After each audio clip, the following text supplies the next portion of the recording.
Isang mapagpalang umaga po sa bawat isa sa atin. Narito po tayong muli sa ating Grab Food for the Soul, our daily dose for the nourishment of our soul. Simulan po natin ang ating araw sa pagbubulay-bulay ng salita ng Diyos upang makalakad tayo sa isang mapayapang pamumuhay. Ang pamagat po ng ating paksa ngayon umaga ay 10 Commandments of Winning the Spiritual War, Part 3. At ang batayang talata po natin ay Ephesians 6 verse 14 to 15. Kaya't maging handa kayo, ibigis sa inyo, baywang ang sinturon ng katotohanan, at isuot sa dibdib ang baluti ng katwiran. Isuot ninyo ang sandalyas ng pagiging handa sa pangangaral ng magandang balita ng kapayapaan. Fifth commandment, be always on the side of truth and justice. Wika sa verse 14, kaya't maging handa kayo, ibigis sa inyong baywang ang sinturon ng katotohanan, at isuot sa dibdib ang baluti ng katwiran. Mas madaling sumakay sa tinatawag na bandwagon kaysa sumalangat dito. If everybody does it, then it must be okay. Kung lahat ay nagsisinungaling, mas madaling magsinungaling na lang kaysa magsabi ng totoo. Hindi ganito ang tagsunod ni Jesus. Hindi niya kailanman i-compromise ang truth and justice. Lagi siyang papanig sa truth and justice. Mga hulugan man ito na malaking sakripisyo. Ang isang tagasunod ni Jesus ay hindi tulad ng isang bata na madaling matangay ng agos ng naiibang katuran. Ang pinagbabatayan niya kung ano ang totoo, matuwid, at makatarungan ay salita ng Diyos. Sixth Commandment, be raring to go. Wika sa verse 15, isuot ninyo ang sandalyas ng pagiging handa sa pangangaral ng magandang balita ng kapayapaan. Di tayo dapat magpatumpik-tumpik sa paghayo upang ipangaral ang ebanghelyo sa salita at gawa. We must do it with passion and urgency. Bawat araw ay libo-libo ang napapahamak. Walang ibang inaasahan ng Diyos na aabot sa tao upang ilapit ang mga ito kay Kristo, maliban sa mga Kristiyano. Wika sa Isaiah 52 verse 7, How beautiful on the mountains are the feet of those who bring good news, who proclaim peace, who bring good tidings.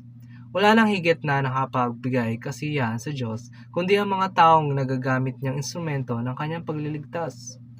Ang sabi naman po sa Efesos 6 verse 16-17, lagi ninyong gawing panangga ang pananampalataya na siyang papatay sa lahat ng nagliliyab na palasyo ng Diablo. Isuot ninyo ang helmet ng kaligtasan. 7th Commandment, Be faithful to God. Wika sa verse 16-17, lagi ninyong gawing panangga ang pananampalataya na siyang papatay sa lahat ng nagliliyab na palaso ng Diablo. Ang pananampalataya natin sa Diyos ang panangga laban sa mga ulos ng tukso at kasalanan. Ang tanging maaaring pumatay sa tukso at kasalanan ay ang pananampalataya. Gaano bang pananampalataya ang kailangan natin upang tayo ay magtagumpay? Wika ni Jesus sa Lucas 17 verse 6, kung ang inyong pananampalataya ay maging sinlaki ng butil ng mustasa, masasabi ninyo sa punong ito ng sikamoro, mabunot ka at matanim sa dagat. Susundin kaya nito. That's how powerful even a little faith is. Ang pananampalataya ang pundasyon ng mensahe ng Diyos. Kailangan itong matibay at walang pag-aalinlangan. Kailangan itong sintatag ng moog na hindi babagsak sa anumang pwersa ng kalaban. 8th Commandment, Be wise. Wika sa verse 17, isuot ninyo ang helmet ng kaligtasan. Ang pinoprotektahan ng helmet ay ang ulo. Kailangan ding maprotektahan ang ating utak laban sa masasamang impluensya o kaisipang taliwas sa kagustuhan ng Diyos.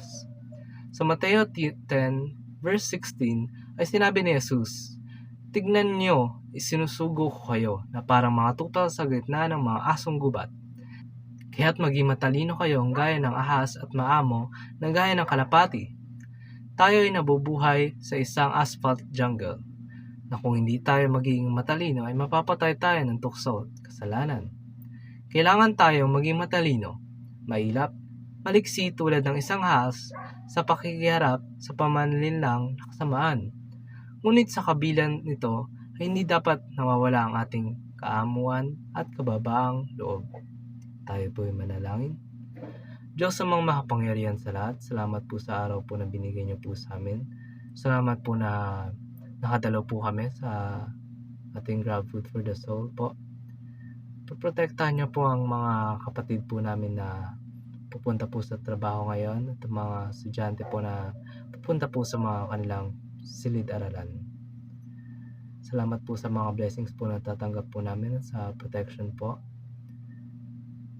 Bibigyan niyo po kami ng guidance at protection po sa araw-araw po namin. Salamat po. In Jesus' mighty name, Amen. Maraming salamat po sa pagsama sa akin ngayon sa pagbulay ng salita ng ating Panginoon. A friendly reminder to all of us po. Be Christ-like in your workplace today. God bless us all at hanggang sa muli. Paalam.